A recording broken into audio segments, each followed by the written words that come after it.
Good morning, guys. Last week we looked at the book of Joel, so this week we are looking at the book of Amos.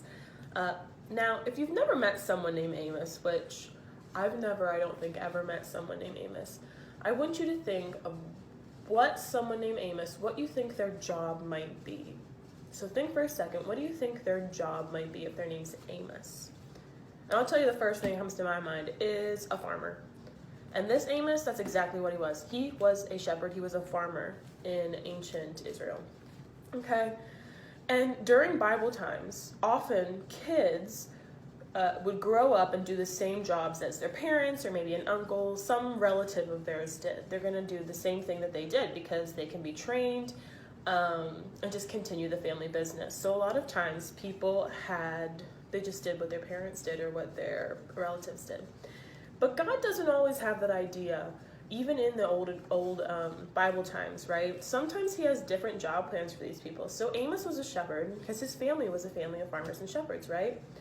But God calls Amos and also Gideon and David to new jobs that no one else in their family had. And the job that God calls Amos to do is to be a prophet. So Amos is another one of our minor prophets. We've been reading a lot about major and minor prophets for a while now, and Amos is another one of those. So he wasn't trained on how to be a prophet. He didn't have family background in being a prophet. His dad wasn't a prophet, his grandfather wasn't a prophet, not his mom. No one else in his family was a prophet. But God came to him and spoke directly to him. And I'm going to read to you Amos's calling, and from there we'll talk a little bit more about his job as a prophet. So from Amos, chapter 1, verse 1 and 2. This message was given to Amos, a shepherd, from the town of Tekoa in Judah. He received this message in visions 2 years before the earthquake, when Uzziah was king of Judah, and Jeroboam II, the son of Jehoash, was king of Israel.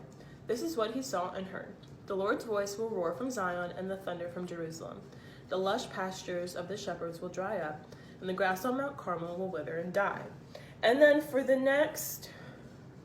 rest of chapter 1 and all of chapter 2, God tells him about how the people of Damascus, Gaza, Tyre, Edom, Ammon, Moab, Judah, and Israel, that is a lot of people, are still sinning against God.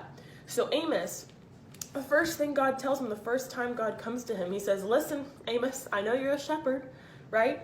But all of these people all across my land are sinners. And I need your help, Amos, to bring them back to the ways of God, to make them be obedient to me again, right? So he goes to Amos, a shepherd, and tells him this, right? He has no idea what he's supposed to do. But Amos is a very faithful person, and so he listens to what God says, and he becomes a prophet, and he shares this message to the people of God, right? So I want you to think this week, think about what your dream job might be. What is it that you want to do more than anything at all in the world, right? Maybe that's a doctor or an artist or a scientist. Maybe it's doing exactly what your parents did or your grandparents or an aunt and uncle. Maybe it's continuing a family business like a lot of people in Bible times did. But I want you to think, if you get your dream job, would you be willing to give all that up if God called you to be a prophet? I want you to put yourself in Amos's shoes and think, would I be willing to give up my dream job to do what God called me to do? And I encourage you to think about that and pray about that. Because while today that might not be something that's on your mind, one day it will be. So I want you to be able to talk to God and have an open conversation with him, right, about what your future looks like. Because he already knows.